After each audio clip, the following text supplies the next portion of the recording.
Hello and welcome. See, folks are coming into the webinar.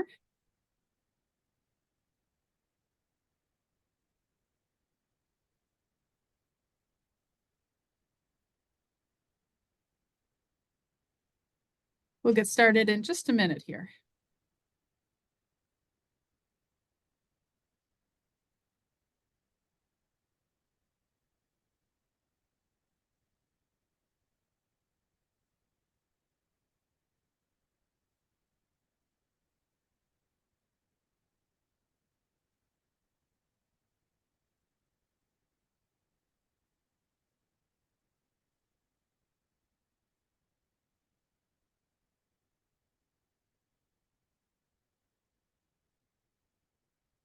Welcome, everybody.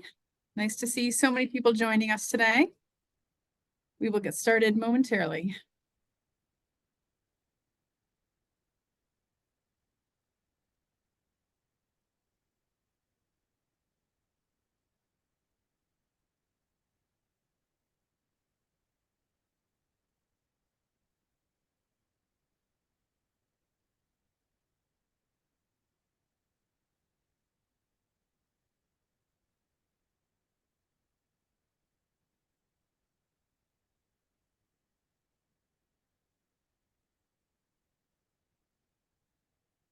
All right, I think we can go ahead and get started. Lots of people have joined us. Looks like a few more people are coming in.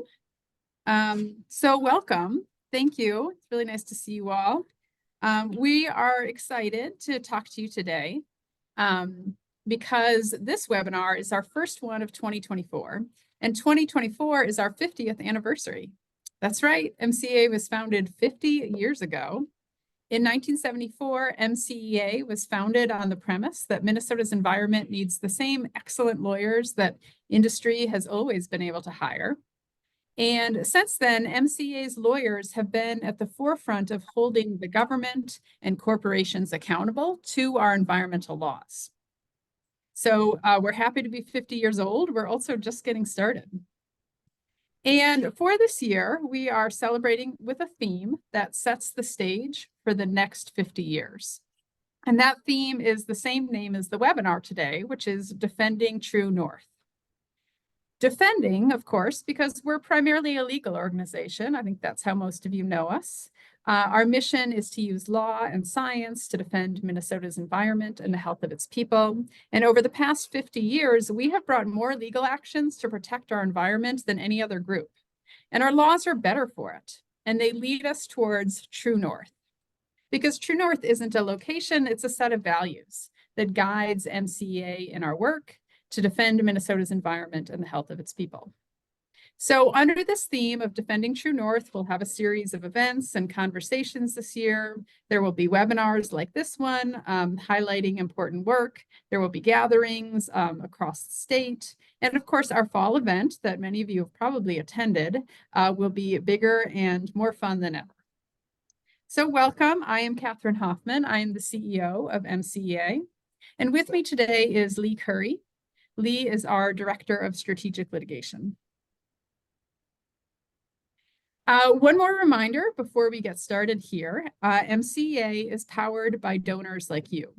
Over half of our money comes from individuals. And as this webinar explains, the people of Minnesota are the beneficiaries of our work, holding agencies and corporations accountable.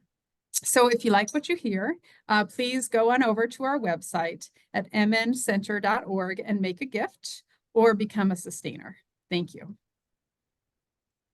So today's webinar, we chose this topic to kick off our year because holding agencies and corporate polluters accountable has been core to our mission as a legal organization since our founding.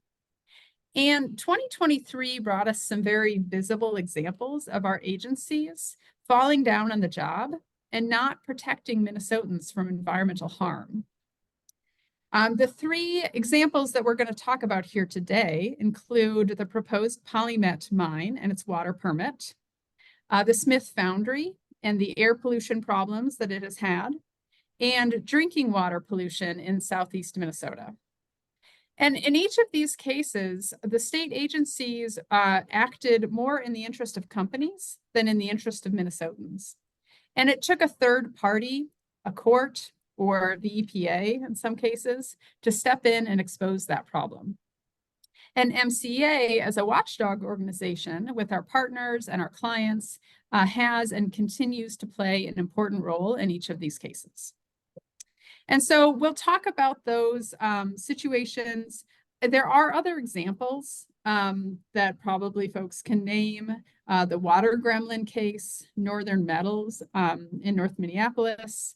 Also, there's some problems with DNR and the timber industry and overlogging happening in the interest of timber companies and logging companies and not in the interest of wildlife management. So there are other cases, but we're going to focus on these three today. And so our format here is I'm going to talk about PolyMet. Leigh is going to talk about drinking water in Southeast Minnesota. I'm going to talk about Smith Foundry. And then we're going to identify some themes and solutions that we see to these problems. And we also have a Q&A, time for a Q&A at the end. So if you do have questions, please do put them in the Q&A box. Don't put them in chat, we might miss them there, but go ahead and put them in Q&A, and then we will try to get to as many of those as we can at the end of the webinar. We ready? All right, I'm going to start with PolyMet. A lot of you have probably heard me talk about PolyMet over the years. I'm not going to spend a lot of time here talking about the bigger issue of sulfide mining, why we're concerned about the threats. If that's something you want to learn more about, there's a lot of information on our website. And we've also done some earlier webinars that you can find in our YouTube channel.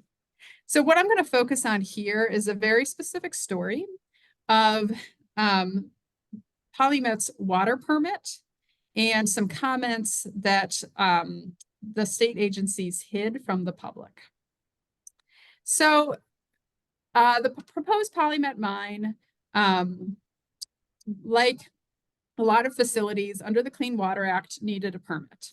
And this permit regulates the discharge of pollution. So if you have a pipe or any kind of point source, you need a permit under the Clean Water Act.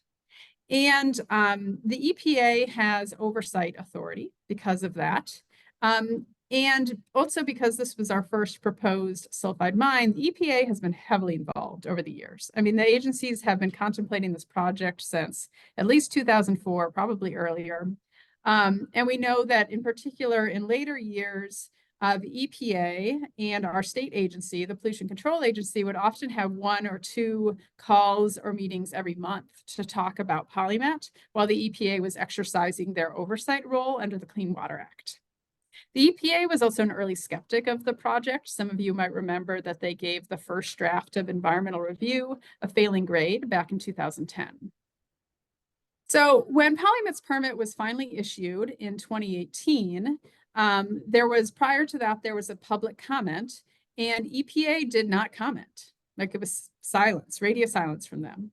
And we all thought that was pretty odd because we knew how involved they'd been. And it turns out later a document was leaked by a retired EPA staff person that included all of EPA's comments. They had a lot of them, and they were not submitted in writing. It turned out that the leadership at the state agency and the leadership at EPA Region 5, which is our region in Chicago, had decided together that EPA would not submit written comments. It also turns out that the EPA staff, and these are folks who have, many of them have worked at EPA their whole career and have dedicated their lives to enforcing the Clean Water Act, they were not happy about this decision. And so they asked to read the comments to the state agency over the phone, so that at least, they're putting the comments in. This document that was leaked was extensive. It was single-spaced, 12 pages. There was a lot of concerns in there. Just to name a few, there were no pollution limits on PolyMet's discharge. That's a pretty fundamental component of the Clean Water Act. It's actually sort of the point, is that you have a point source. If there's pollutants coming out of it, it's regulated, and there's limits on those. PolyMet's didn't have that. Also, it wasn't clear that the permit could be enforced in the event that there was a problem, because those pollution limits are the mechanism traditionally by which permits are enforced. So if you don't have limits, you can't violate them. And so if there's a problem, what exactly do we do about it? It wasn't clear. EPA had concerns about that. They also had concerns about downstream impacts on the Fond du Lac Reservation, which has its own water quality standards, just as a state would under the Clean Water Act. And some of those standards are stricter, particularly for mercury impacts. So those are just a few. And we know that there were PCA staffers on this call that heard these comments. We also know that none of them kept their notes. All of the notes were destroyed for various reasons. Ultimately, the state litigated this question of whether they acted properly to keep EPA comments out of the written record all the way to the Minnesota Supreme Court. And along the way, one of the things we learned is that the primary motivation of the state agency to keep these comments out of the record was to avoid bad press for PolyMet. This is a big deal, and this is not a word that I use lightly. This motivation is corrupt. It is corrupt for an agency to conceal information from the public so that a polluting industry can avoid bad press. And the Supreme Court responded accordingly. They were very critical of the agency's comments. They ordered that the state open a new comment period for the EPA and that they respond to those comments appropriately, as they should have done in the first place. There were a couple of other legal issues in this case. The court ruled that the permit doesn't protect groundwater. They also had concerns that the state had ignored impacts on the water quality in the Fond du Lac Reservation, which was something the EPA had raised.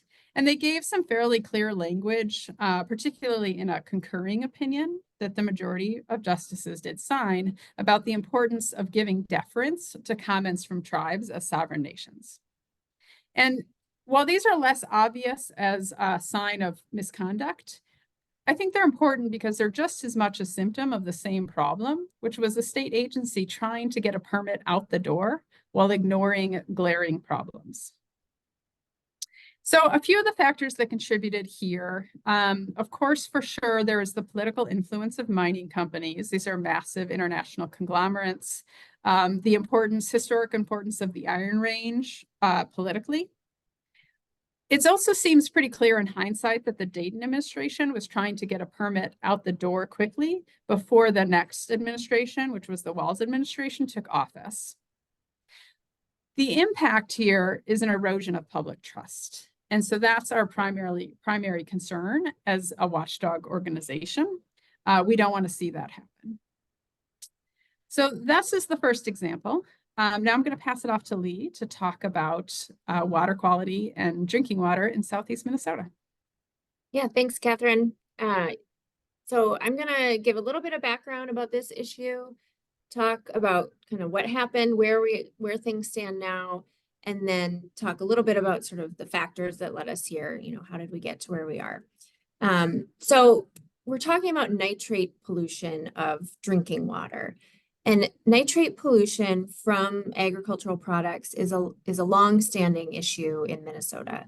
Our Minnesota Department of Agriculture and our Pollution Control Agency have been studying it, recommending best management practices to help alleviate it for decades. And so we know a lot of the facts here. We know that the vast majority of nitrate pollution comes from both animal feedlots and nitrogen fertilizer applied to crops. We know that there are practices that can reduce the amount of nitrogen entering our water sources, both groundwater, drinking water sources, and surface water. And we also know that, some farmers have adopted these best management practices, things like planting cover crops or low no-till planting practices. But we also know that none of this has been enough. The data collected by the Minnesota Department of Agriculture, in particular, testing wells throughout Minnesota, and then analyzed by the Environmental Working Group, which is one of our partners in 2020, showed an extensive contamination problem in southeastern Minnesota.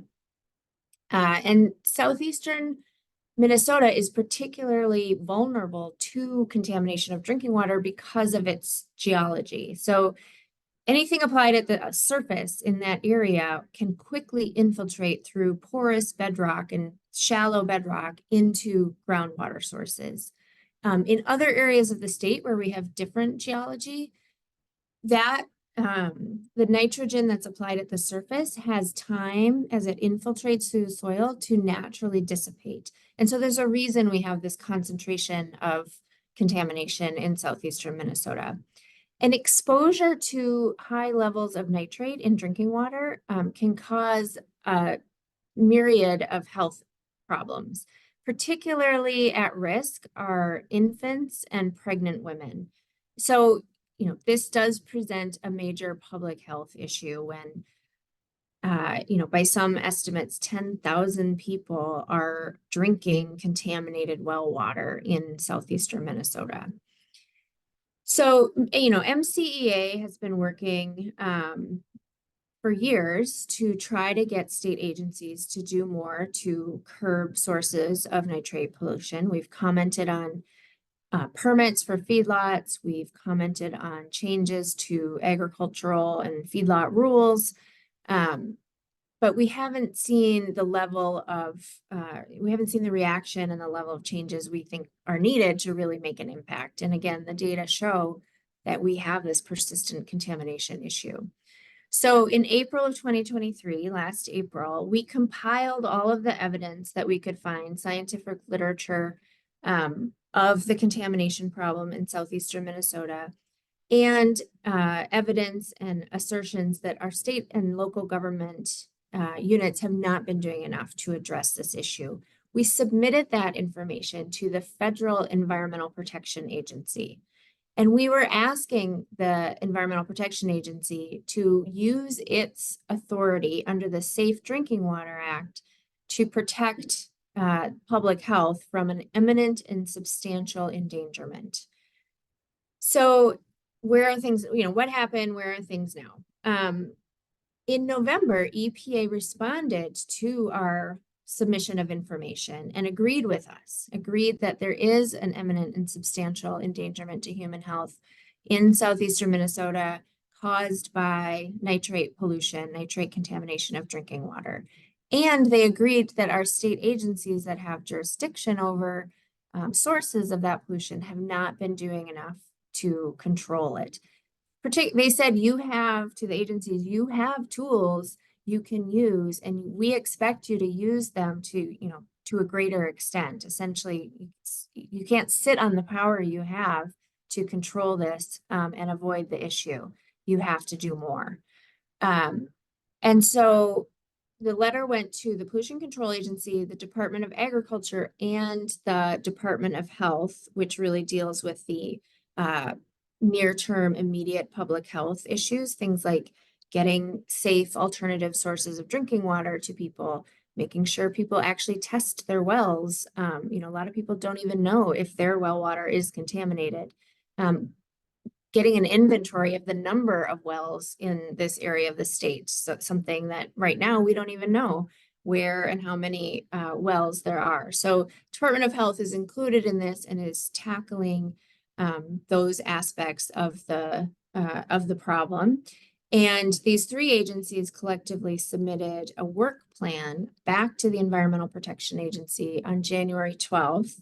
This is something the EPA asked them to do, outlining how they're going to respond to this crisis in southeastern Minnesota. So the Department of Health laid out how it was going to, in what they're calling phase 1 and phase 2, respond to these immediate public health needs. And it was a fairly robust response. EPA had listed 7 specific things, and the Department of Health had responded to each one of them. We have heard through one of our other partners, the Minnesota Well Owners Organization, that some people on the ground with contaminated well water are still not really sure how to access testing or get a certified lab that can test their well water, or how to access these alternative sources of drinking water. So there's still some work to be done to make sure the public health, response is appropriate to the level of danger. The phase 3, I guess they're calling it, is the longer term response that the Minnesota Pollution Control Agency and the Department of Agriculture need to take to actually curb the sources of pollution. And we were pleased that the Pollution Control Agency in the work plan that was submitted committed to a couple of things that we think are really important. One is to review and make changes to permits for feedlots in the area to make sure that in these vulnerable, sensitive locations that they're doing everything they can to limit the manure, excess manure running off into the water. And they're going to take a look at their feedlot rules. So the permits apply to like the biggest feedlots out there. They're called confined animal feeding operations, or CAFOs, you might have heard. But the rules, they have rules that apply to all feedlot operations. So they're also going to take a look at the rules and see if they're adequate to protect from these sources of pollution. So we were glad to see that, MPCA recognized the need to do that, and they're planning on doing it. We will engage in that process, to make sure it's as robust as possible. The Department of Agriculture's response, I would say, was less robust than we wanted to see. They are relying on an existing rule that they enacted in 2019 called their groundwater protection rule, and asserting that they think it's enough, even though the EPA told them that it wasn't, and we have been telling them that there's specific things they need to change to this rule to make it adequate to protect health in this area. So, we'll continue to engage both with EPA and with our state agencies to make sure that both the public health response, but also this curbing the actual sources of pollution response are, adequate to the problem. And I want to make it clear that we're not intending to point the finger at any individual feedlot owner, farmer, or farmers as a whole. Our agricultural system grows our food. We are not trying to shut down our agricultural system, but we think for too long that we've really allowed policies to tip the balance in favor of kind of that last bushel of corn or that last gallon of milk at the expense of health of the surrounding communities. And we want that balance to shift back to where public health and community concerns are on equal footing. And we see room for both. And again, a lot of farmers have already adopted practices that work. We just need to see more of that. And so, I'll close here with kind of thoughts about what led to this need for the Environmental Protection Agency to step in and tell our state agencies, you need to be doing more. Kind of how did we get here? And, I think it's maybe stating the obvious, but the farming and agricultural lobbying industry has an outsized political influence in Minnesota. There have been attempts in the past to make meaningful action on these issues, but they always seem to get delayed or watered down in the end. And a lot of that is the influence of these industry lobbyists. A couple examples. So in 2010, the legislature appropriated money to the Pollution Control Agency specifically to enact water quality standards to set nitrate levels that were acceptable in water other than drinking water. So we have levels that are considered acceptable for drinking water. We don't have anything for all the rest of the water in Minnesota. Legislature said to Pollution Control Agency, you need to set those levels. 14 years later, we still don't have water quality standards for nitrate pollution other than drinking water. And this was in the Pollution Control Agency's work plan, the staff work plan, as recently as 2022. But, lo and behold, when we see the actual proposed rule, that water quality standard for nitrate has been stripped out. Another example, the legislature passed the Groundwater Protection Act in 1989. This is what gave the Department of Agriculture and Pollution Control Agency the authority to enact rules to protect groundwater. The Department of Agriculture just passed its groundwater protection rule as a result of its authority granted in 1989. They passed the rule in 2019. So there was a 30-year delay of actually using the authority given to them by the legislature. The Pollution Control Agency never enacted rules under the Groundwater Protection Act. So, I think there's this delay and watering down and sort of political influence that happens to kind of undercut the meaningful action that a lot of good people are trying to make sure happens. So MCEA is continuing to play a role so we can advocate to make sure these, agencies use the authorities they're given in as meaningful and strong way as possible. So that was our second example of that for today, and I'm going to pass it back to Kathryn and talk about Smith Foundry. All right, thanks, Leigh. So I was looking around a little bit in the Q&A while you were talking, and there's a lot of great questions in there. So keep those coming, and we will get to those at the end of the presentation. All right, so Smith Foundry. This is another one that's been in the news quite a bit. This is a 100-year-old iron foundry in Minneapolis. An iron foundry creates casting, basically putting liquid metal into molds. Ingredients can include silica sand, can include raw pig iron, clay. And so there's a potential for pollutants to go airborne as the liquid metal heats up, including lead fumes, which is not a good thing. Especially we know that's problematic for young children, for brain development. This facility is close to Lake in Hiawatha. If you've ever ridden your bike on the Green Line, you probably rode right past it. The neighborhood that it's in is East Phillips. And this neighborhood has been in the news a lot more generally. It is the site of the roof depot dispute. And it's also an environmental justice area. 76% of the residents identify as people of color or indigenous. 26% live below the poverty line. This area has sometimes known as the arsenic triangle because there's a Superfund site from a former fertilizer plant.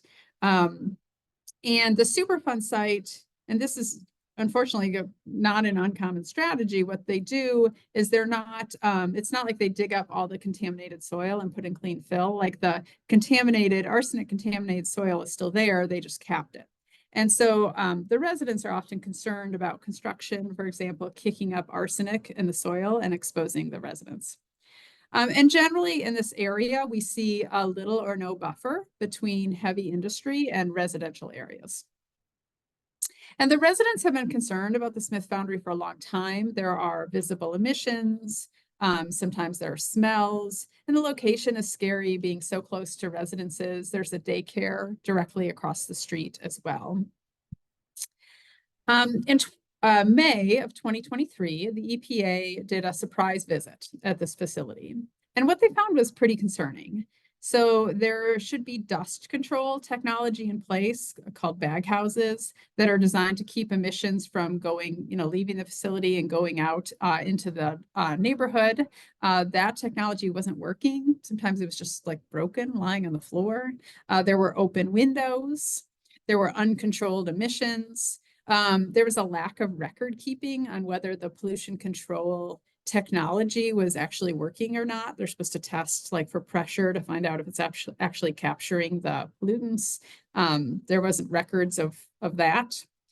So the EPA sent a follow-up letter to the Smith Foundry detailing the 9 violations of the Clean Air Act that they saw.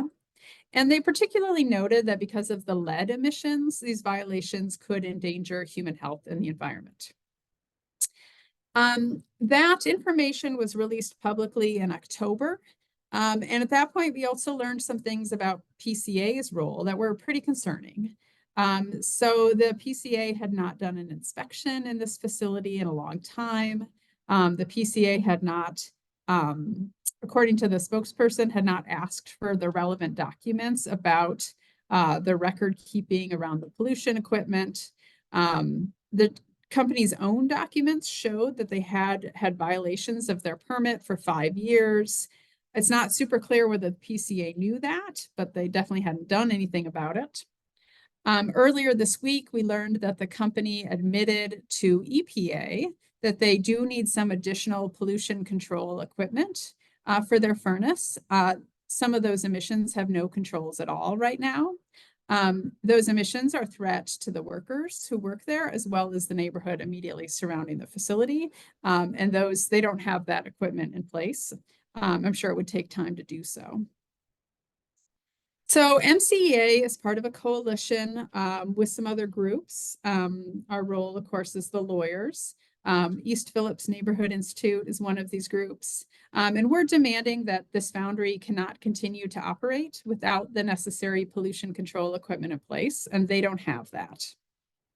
And, again, the impact here is that it's really breaks the public trust. The neighbors don't have a lot of trust here that the agencies have their best interest in mind. They want to see the state agencies be on the side of public health and not corporate profits. At this point, the PCA has held some public meetings, but it has not, for example, used its emergency authority, which it does have under the law, to shut down this facility. So what are the sort of lessons and what recommendations we have with all of this?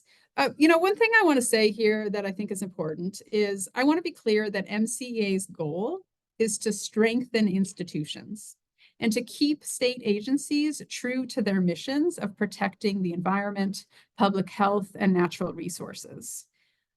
One of the global trends that we see is that trust in institutions is at an all-time low.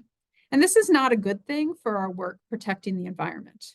We believe that law and science have critical roles to play, and that we need strong agencies in order to make that happen.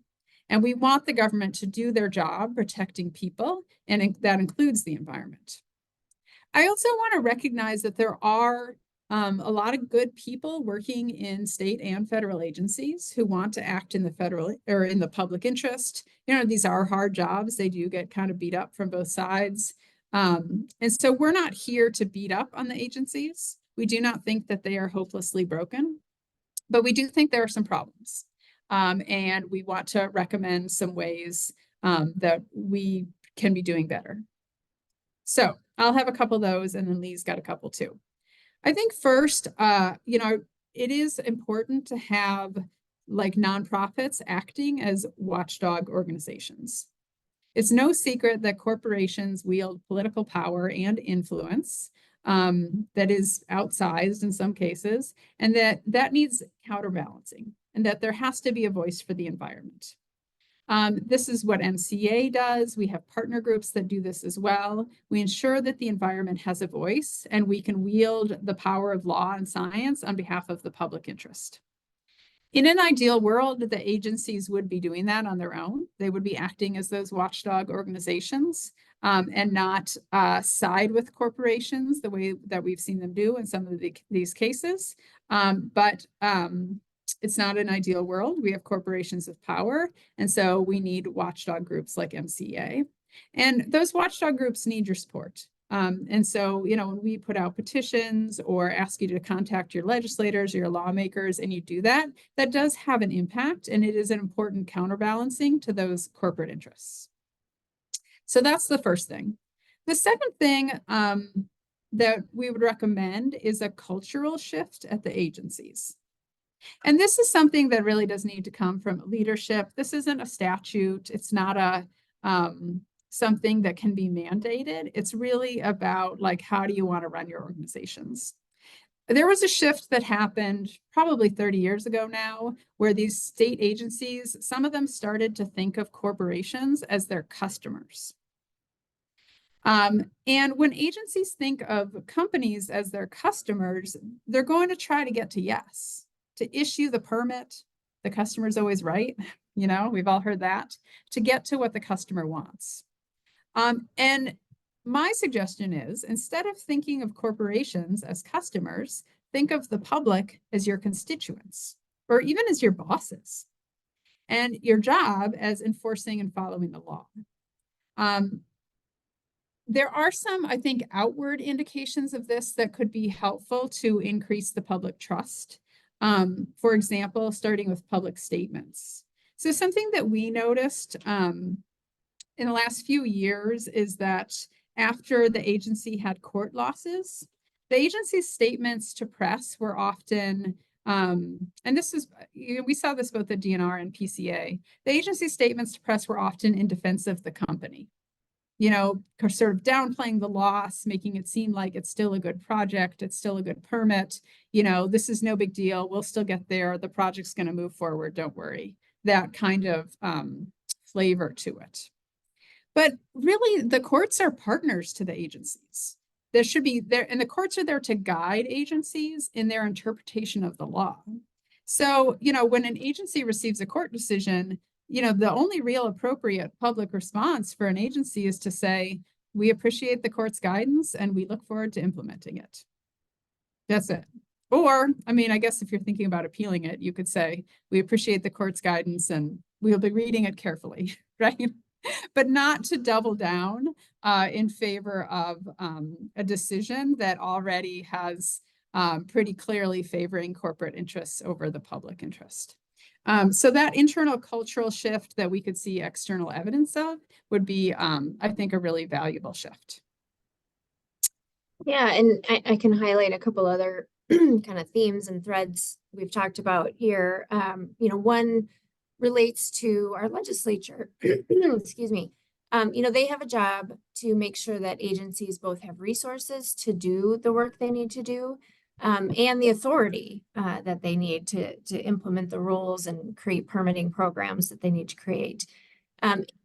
We often hear from agencies that, they don't have the staff, they don't have the resources, they don't have the budget to do adequate inspections or to undertake an additional rulemaking or change, go through a change to a permit. But, if the reason you're not acting or you're not doing your job is because you're underfunded, then we need to make sure that agencies are getting more resources for inspection, for example.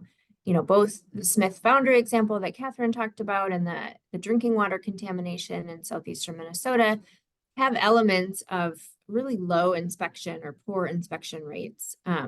Feedlot inspection rates, for example, are pretty shockingly low.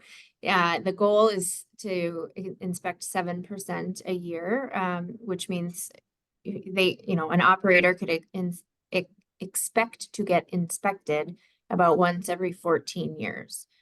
So not very frequent. And then we need to make sure that the authority granted to agencies by the government, does not have undue levels of discretion that can be exercised in favor of regulated industry. And then that agencies are held accountable to the legislative directives that they receive. We want laws written in a way that the default is to protect people. The default is to prioritize public health. An example could be a law that empowers the Pollution Control Agency to close a plant like Smith Foundry when public health is endangered, at least temporarily, until the threat is eliminated. Right now the agency is afraid to use that discretion to stop operations at the facility. And we need to make sure that agencies follow through on authority given to them by the legislature. So, the example I gave of the 30-year delay of the Department of Agriculture enacting the groundwater protection rule, or the Pollution Control Agency 14 years later still not enacting a water quality standard for nitrate. We need accountability there to make sure that the laws the power that they're given is wielded for the public good. And then, lastly, I will highlight the need for more political accountability for to people over industry. Our legislature, our legislators, the governor's office all have roles to play here. And we can't continue to allow the corporations writing the biggest checks to have that outsized political influence. we need to make sure our elected officials also feel pressure to act on behalf of people and behalf of public health. So make your voices heard and make sure they know that you care about people's health and the environment. Very concrete example is that when we talk to legislators, sometimes they'll say, oh yeah, this issue is getting a lot of attention. I've heard a lot of concern about this issue. We'll say, oh, what have you heard? Oh, well, I had 5 constituents call me about this.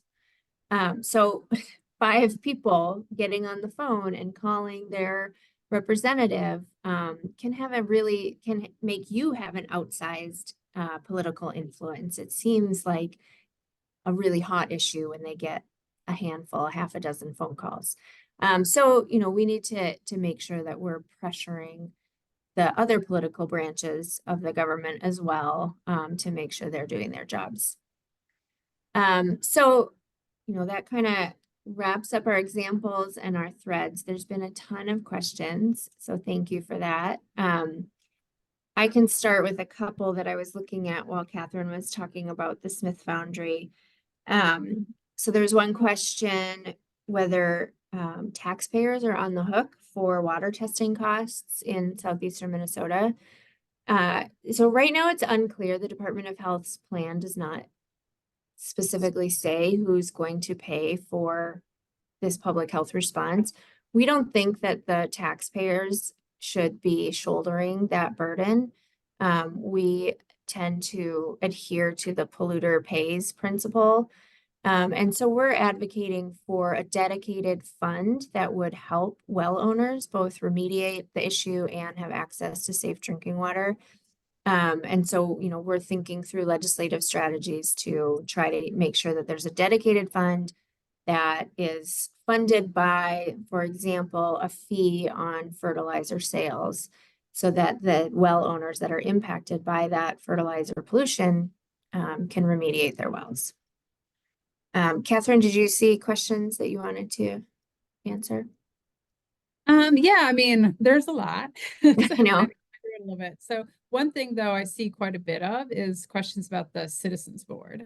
And if reinstating the Citizens Board would be a helpful thing, which absolutely, yes. So the Citizens Board, if people don't know, existed for decades. And they were a group of citizens, representative of a variety of geographic and other interests, who would oversee, to some extent, the pollution control agency's decisions. And they were eliminated. I'm not going to remember the exact year, but seems like maybe 2018-ish or so. And it was after a pretty controversial decision in which they vetoed a permit for a feedlot. So very relevant to our conversation today. And it was really kind of a backlash against the board for that. And when I first started MCEA in 2010, I appeared in front of the board multiple times. I don't know if you ever did, Leigh. Did you ever get a chance to go before the Citizens Board? Mm-mm. Okay. Leigh's practice was more at the PUC at that time. Yeah. And so, and what the Citizens Board did that I thought was really valuable wasn't, for the most part, like deny permits. They really didn't do much of that. What they did do, though, was they forced the agency to create a record and some accountability. And so I remember watching like PCA staff go before the Citizens Board, and it was clear that it was a big deal, right? Like they had prepared, they gave a lot of thought to what they wanted to say. They answered the questions that the board members asked. And so, for instance, I pretty firmly believe that if the Citizen Board had been in place at the time that the polymet permit was issued, this EPA comment thing would have surfaced a lot easier or earlier, and maybe never would have happened, because the staff would have known, like, the board's going to ask us hard questions about this, and we don't have great answers as to why there's no comments here in the record or what we did to get to this point. And so I do think that additional transparency that it provides and accountability in a public forum is super helpful, and is the kind of thing that we should be doing more of in order to help restore the public trust in agencies. So there has been a bill at the legislature the last couple of years to do that. It has not passed at this point, but I do think that that would be a really good thing to pass. A couple people asked why it hasn't passed. A lot of stuff passed last session. And I think the only explanation as to what passed and what didn't is often that a particular legislator became the champion of it. So I'm not sure it has at this point, like the champion of the person who really wants to take it all the way there. And maybe a citizen's push, could help make that happen. Yeah, so we'll keep trying to work our way through the questions. A couple others popped up around sort of what do we do if, what are the repercussions for the agencies if they don't follow through on this work plan or if they don't meet deadlines? So there's a couple things here. So EPA has asked for this is for the southeastern Minnesota drinking water contamination issue and the work plan that agencies submitted. So the Environmental Protection Agency has asked for quarterly updates from the agency. So there will be sort of an ongoing oversight. The federal agency has more authority under the Safe Drinking Water Act that it has not yet invoked to require things to be done. At this point, they've kind of asked nicely but sternly for the agencies to do more. And so there's levels that the EPA itself could invoke to make sure that there are repercussions if the things don't happen.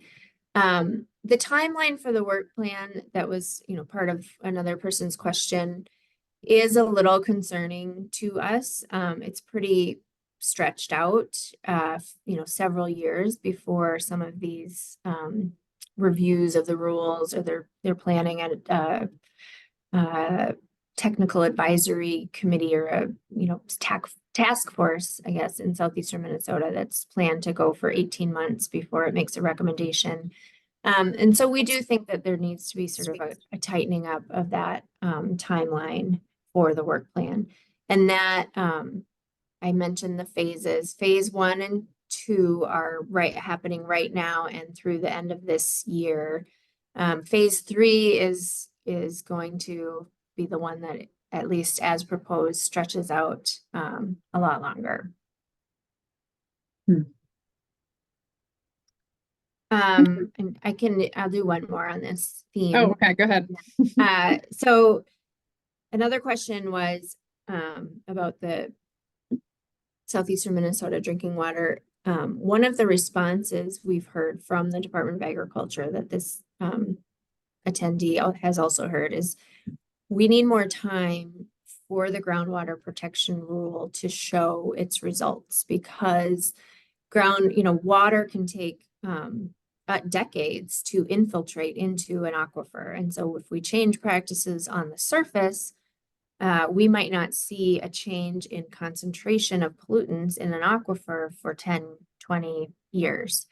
And so, what's our response to that? So a couple of things here. First, they're not wrong that groundwater, infiltration and groundwater aquifer recharge can take many years. But in this area of Minnesota, there is a lot more fluidity between surface water and groundwater. And so there are also areas that recharge and where infiltration occurs in days and months as opposed to decades. And so we have a variety. It's a complicated issue. And then the other thing is that, the groundwater protection rule applies. So it does things like you can't apply commercial fertilizer to your field in a sensitive area in the fall. And I won't get into the weeds on why, but that's one of the restrictions. And originally that was going to apply to sort of a township scale. So it would apply to a broader geographic scope. And at the end of the day, that was narrowed down to where it only applies around a public drinking water source. So public drinking water is subject to the Safe Drinking Water Act. Minnesota Department of Health makes sure that that water is tested, and if it's contaminated, there's protocols in place, there's public notice in place.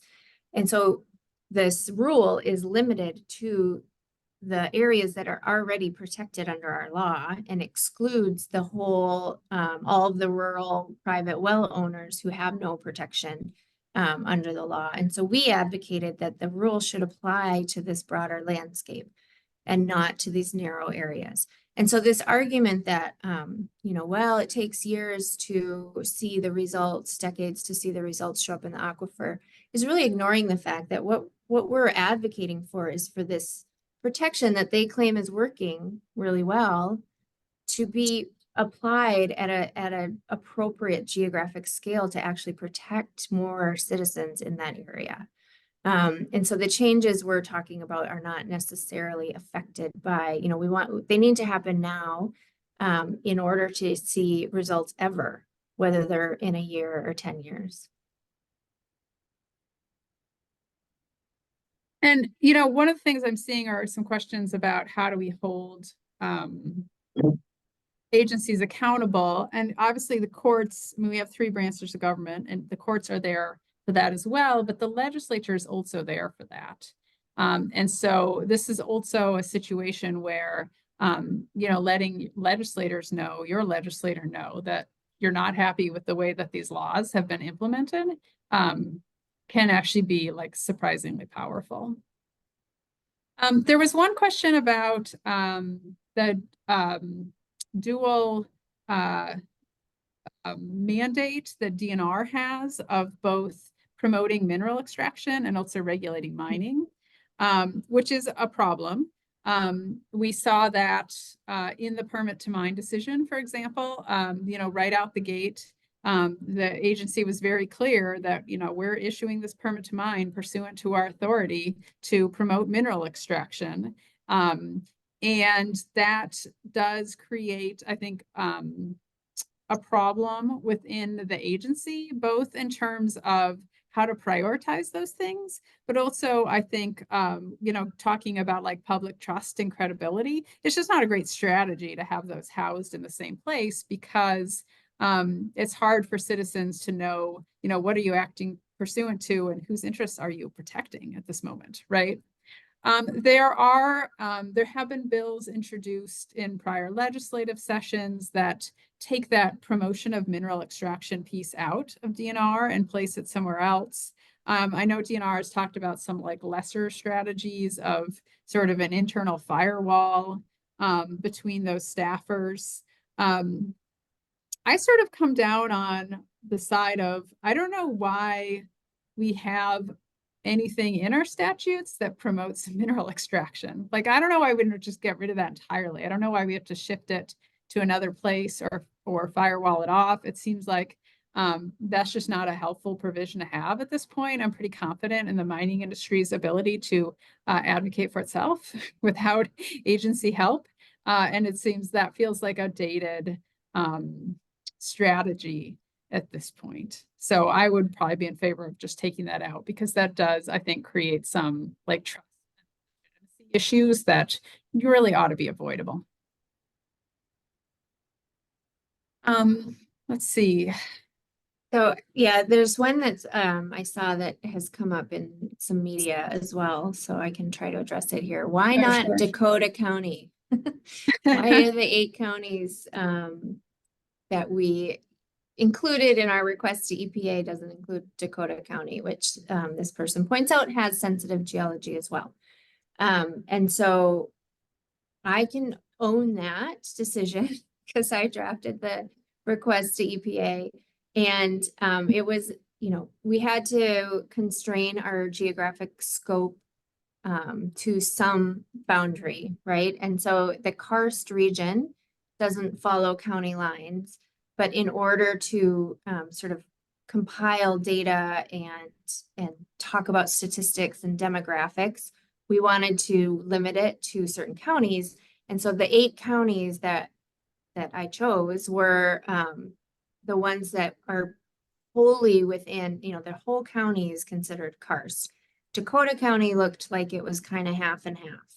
It was not intended to exclude any people in Minnesota who are, suffering from nitrate contamination. There's a whole central sands region that is vulnerable to nitrate contamination, southwestern Minnesota.